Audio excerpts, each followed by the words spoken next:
So I'm in therapy. And you know, my therapist says, well, really tell people why you became a dominatrix. I wanted to find out what it's like being on the other end of the strap. Because my parents were a little loopy. They were both Holocaust survivors, so they were a little jumpy. Every time the doorbell rang, I had to stick a gold nugget up my ass. Oh my God. My God is right. And we'd go to Kmart, they'd say, attention shoppers. We'd end up running and hiding in women's lingerie. It was tough, you know, growing up with these people. My mom had no sympathy for me. I'd say, Mommy, I hurt my finger. She's like, big deal. You don't know what it's like hiding from the Nazis under dead bodies. You don't know what it's like to be under a dead guy. Oh, yes, I do. I was married to that rabbi. So I started my job right here in the valley. It's called Le Chateau. It's a little dungeon. It's in between Starbucks and Chuck E. Cheese. I called myself Mistress Genesis. Yeah, which shows you can take the rabbi's wife out of the temple, but you can't take the temple out of the rabbi's wife. Yeah, 6 months I was out. I went from Genesis to Exodus. Yeah, what are you going to do? And a lot of people don't understand what the B&D world is all about, bondage and domination. You think you tie a guy up and then that's it. That's just vanilla. A lot more can go on.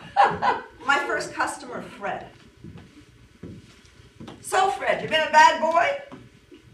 Mistress Genesis, you know, I want you to do something a little different. What is it, Fred? What do you think of my method acting? I learned it when I came here in Hollywood. Pretty realistic, huh? Yeah. Then he takes out from his bag, he takes out a shaving cream and a brush and a razor. I'm like, what do you want? What are you doing? He says, Mistress Genesis, I have something a little different in mind. I want you to shave my balls. What is this, some kind of weirdo?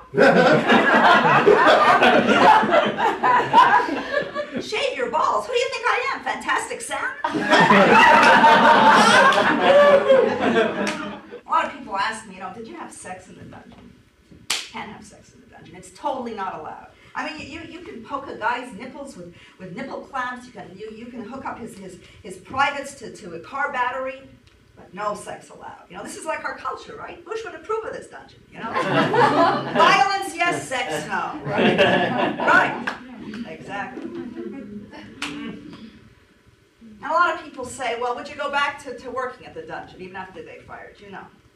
I found other ways to work out my anger issues. I verbally abused the counter clerks at Kinko's. The service is terrible, right? It's absolutely terrible.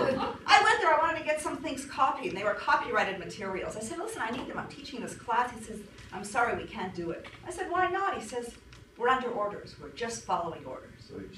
Oh, Jesus. I said, you Nazi bastard. Yeah, and now I'm banned from Kinko's. They even have a not wanted poster of me up there. What do you do?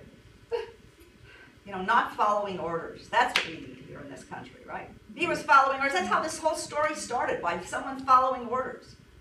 And then my customers came to the dungeon. They want to follow my orders. You know what I think? I think we've got to stop following other people's orders and start following our own. Right? People, right? Yeah. Yeah, say yes, Mistress Genesis. Yes, Mistress Genesis.